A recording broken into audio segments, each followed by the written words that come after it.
I think most of the information, is on the general population. Maybe the nutrition aspect matters, but it's not as big of a deal. But for life, for life, that's why we talk about what we talk about, because we know that everyone's out here just trying to live. Yeah, and then does age you hear about it, but do we actually know for a fact that age plays a part in it? Because you're talking about a college athlete and then they gain weight. It's well, when they were in college, they were 20 years old.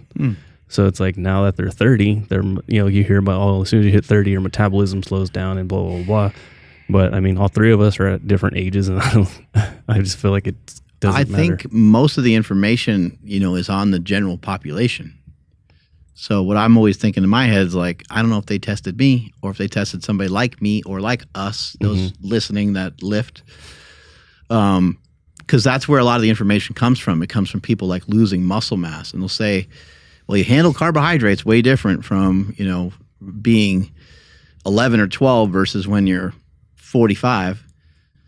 But how different is it if at 12, in comparison, do we have a study in comparison of a 12-year-old weighing a very specific body weight, eating a very specific amount of carbohydrates versus a 220-pound male who was able to keep his body fat in check?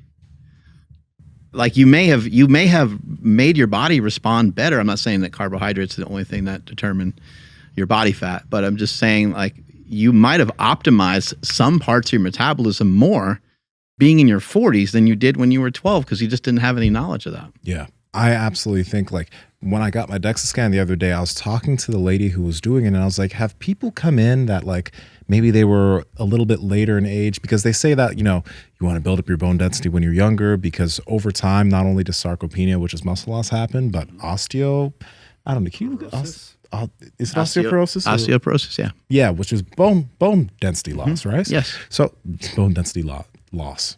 But I asked her, I'm like, I mean, have you seen people who have come in who just started looking maybe in their 30s or their 40s, and have you had scans to see if they've gained muscle and bone density? And she's like, I see it all the time, because people always come in that are doing weight challenges or body transformation challenges. Women in their 40s that come in and they get a scan 6 months later and they have higher bone density and more lean body mass. Our project family has to go, and now, as you guys know, we have been talking about cold therapy for a while. Mark, Andrew, and myself, we all use cold plunge XLs since we're pretty big. But the cold plunge is amazing, and there are a lot of cold therapy tools out there. Obviously, you can use your shower, but the amazing thing about the cold plunge is, number one, it doesn't take up much space in your home or your backyard, and number two, you don't need to change your water, unlike other cold therapy devices, for 6 months to a year. It filters itself. Let's not even talk about all the benefits of cold plunging, like the dopamine release, how good you feel after doing it, and just the cascade of hormones that happens after you get in some really cold water. It's crazy, and we love it. So, Andrew, how can they get it? Absolutely. You guys got to head over to thecoldplunge.com, and at checkout, enter promo code PowerProject to save $150 off your very own cold plunge. Again, thecoldplunge.com, links to them down in the description, as well as the podcast show notes. What you said was on the money. It's because a lot of these things come from general population. What does general population not do? General population doesn't use weight-bearing exercise much. General population doesn't generally pay that much attention to their nutrition. They're living pretty sedentary lives. But if you just add in a few habits, you don't have to go through those things. They won't affect you as harshly. Sarcopenia, I think we talk about it, but I think if you're lifting, it's not going to affect you'll lose muscle later on in life, but it's not going to be to the degree that a lot of people talk about, because you're stimulating that muscle. Bone density loss, you do continue doing some weight bearing exercises. I don't think you're just going to start losing bone if you at least a little bit slowly, but it's going to be way slower than everybody else. You don't automatically get fat just because you get older. However, I think that certain things might happen when you get older. I've noticed that, and this could be just because I've been on a path of being more conscious of my nutrition.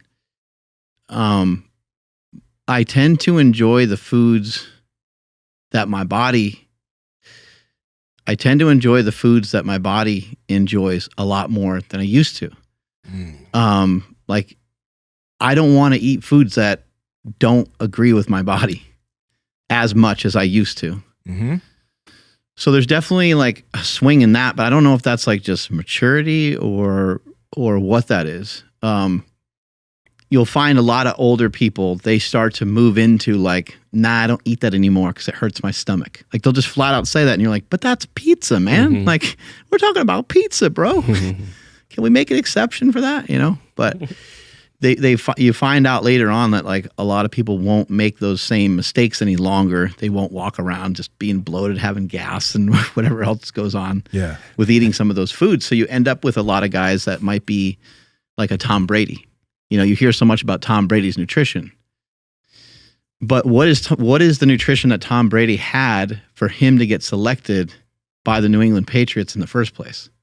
It probably was real. I'm just imagining it was probably very, very like, it was probably shitty for a long time. Mm-hmm. Although his dad was like a coach, I think, so maybe it wasn't too bad. But he didn't have the physique to show for it. Now he looks amazing. Now he looks like a 20-year-old dude out there. Dude, I feel the exact same way though. What you just said is like, I love cereal.